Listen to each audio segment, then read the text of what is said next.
karena terdampak pandemi pada waktu itu usaha saya tutup teman-teman ya, hampir 1 tahun lah itu usaha laundry saya itu nggak berjalan karena pada waktu itu karena di lingkungan kampus mahasiswa pulang, banyak usaha yang lain juga pada collab. Pada waktu itu saya lihat kok banyak yang tutup gitu ya. Pada waktu itu kan takutnya orang mungkin ya, jadinya usaha laundry itu pada waktu itu sepi gitu, nggak pada mau nyuci baju gitu, takut mungkin kena virus atau apa gitu ya. Pada waktu itu akhirnya hampir 1 tahun itu saya off karena usaha saya itu collab. Pada waktu itu akhirnya saya memutuskan pulang teman-teman ya, karena saya itu merantau ke luar negeri gitu ya. Itu akhirnya saya putuskan pulang gitu teman-teman ya, karena gimana, udah bertahun-tahun saya ngelola usaha itu jarak jauh, kemudian tiba-tiba hancur begitu saja ya. 1 tahun itu hancur berkeping-keping, itu benar-benar luluh lantak usaha itu. Rasanya sakit teman-teman ya, karena bingung banget pada waktu itu. Akhirnya ya saya tinggalkan pekerjaan saya. Waktu itu berat lah, karena memang itu pekerjaan yang saya sukai pada waktu itu ya, memang cita-cita saya waktu itu. Akhirnya saya memutuskan untuk berhenti dan saya pulang ke Indonesia teman-teman ya. Saya pulang ke Indonesia 1-2 bulan itu saya masih membaca keadaan waktu itu, buka enggak kok, ini kondisi kok sepinya minta ampun gitu ya, banyak usaha yang tutup. Itu selama 2 bulan itu saya berpikir buka enggak gitu ya, antara percaya diri dan tidak gitu pada waktu itu. Tapi kemudian lama kelamaan karena dapur juga harus ngebul teman-teman ya, saya berpikir nih kalau terlalu lama berpikirnya dan kondisi tidak ada pemasukan ya lama-lama akan hancur gitu. Itu pemikiran saya pada waktu itu. Akhirnya saya buka lagi laundryannya, dan pada waktu itu saya benar-benar sudahlah, saya anggap bahwa saya itu usaha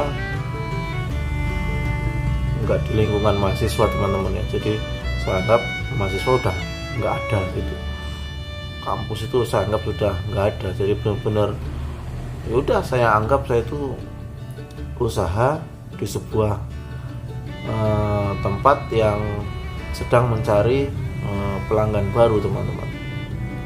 Benar-benar mulai dari awal lagi itu teman-teman ya. Itu kalau saya lihat itu di rak-rak itu, di laundryan saya itu rak-raknya itu penuh teman-teman ya, dan gak ada yang ngambil gitu karena mahasiswanya pada pulang gitu. Pelanggan saya itu pada pulang. Udah 1 tahun gitu, memang ada lah yang ngambil WhatsApp, nanti dibukain pintu gitu. Cuma masih numpuk gitu.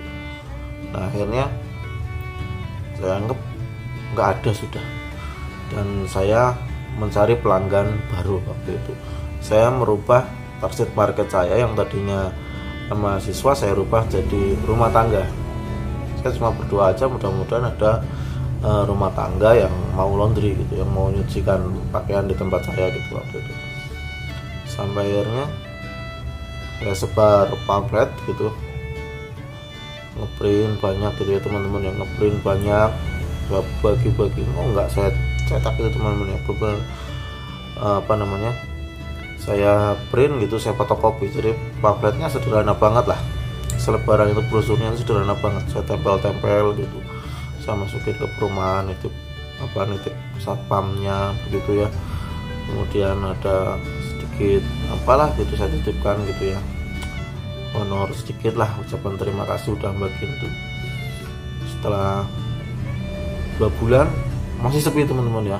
Baru di bulan ketiga setelah pamflet itu saya berapa rim gitu ya, saya targetkan berapa rim, mulai teman-teman ya, bulan ketiga itu baru kemudian mulai ada pelanggan antar jemput gitu, tanpa karyawan teman-teman ya. Pada waktu itu tanpa karyawan sama sekali, saya kerjakan saya sama istri saya itu saya kalau ada antar jemput itu saya jemput jam berapapun saya jemput itu.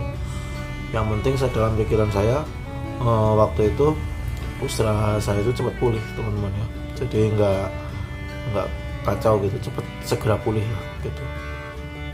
Walaupun ada nggak banyak tapi harus ada yang masuk gitu.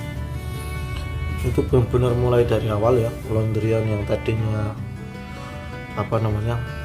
rame mendadak gelap gulita teman-teman ya. Itu karyawan juga pulang gitu. Karyawan itu akhirnya pada pulang dan saya putuskan sama istri saya untuk kita kerjakan sendiri lah gitu, terutama ya saya gitu, saya kerjakan sendiri gitu, ambil barang sampai rumah saya cuci, jemur. Ada matahari itu saya manfaatkan banget mataharinya biar nggak pakai mesin pengering, biar hemat gitu. Baru kemudian saya setrika malamnya, secepat mungkin saya kembalikan lagi biar sirkulasi uang itu ada pemasukan lah untuk sehari-harinya gitu. Kemudian ketika saya antar jemput itu, tidak lupa saya titipkan selebaran gitu ya. Jadi di dalam laundryannya itu saya selipkan brosur gitu ya. Nanti pas pulang itu saya masukin lagi ke kanan kirinya itu saya masukin. Itu kayaknya tuh waktu itu tuh pikiran saya cuma bagaimana usaha saya itu cepat pulih teman-teman, nggak ada pikiran wah ini gimana ya, malu nggak ya masuk ya gini ke perumahan, masuk kampung-kampung, nggak peduli. Waktu itu saya masukin aja, pokoknya saya sebar brosur. Kadang ya tanpa sepengetahuan istri saya itu kalau itu saya sebar brosur. Intinya tuh mudah-mudahan kalau misalkan saya sebar 1 rim ya setidaknya saya dapat 2-3 pelanggan. 2-3 pelanggan sudah menurut saya sudah lumayan gitu. Begitulah sampai akhirnya di bulan keempat ya, walaupun mungkin dengan hanya 1 outlet karena outlet yang lain tutup, itu akhirnya sedikit demi sedikit pulih gitu ya, normal tapi ya dalam kondisi 1 outlet gitu. Itu sedikit cerita teman-teman dari saya biar teman-teman juga semangat bahwa dalam kondisi pandemi kayak gini, kalau yang usahanya yang tadinya fokus gitu ya, fokus pada target market gitu ya, target marketnya mayoritas X gitu. Misalkan saya mahasiswa, udah lupakan itu karena memang kuliahnya online, jadi sudah kehilangan pangsa pasar ya kita rubah pangsa pasarnya, mau tidak mau jemput bola gitu teman-teman. Itu mungkin sedikit sharing dari saya biar teman-teman juga semangat bahwa jangan mengharap sesuatu yang memang agak sulit untuk tercapai dalam kondisi seperti ini. Kita harus merubah strateginya teman-teman, rubah strateginya, pangsa pasarnya, target marketnya kita rubah. Itu mau tidak mau biar ya usaha bisa segera pulih. Seperti itu teman-teman ya. Mudah-mudahan teman-teman semangat. Ini masih pandemi, tetap hati-hati dan jaga usaha biar terkontrol dengan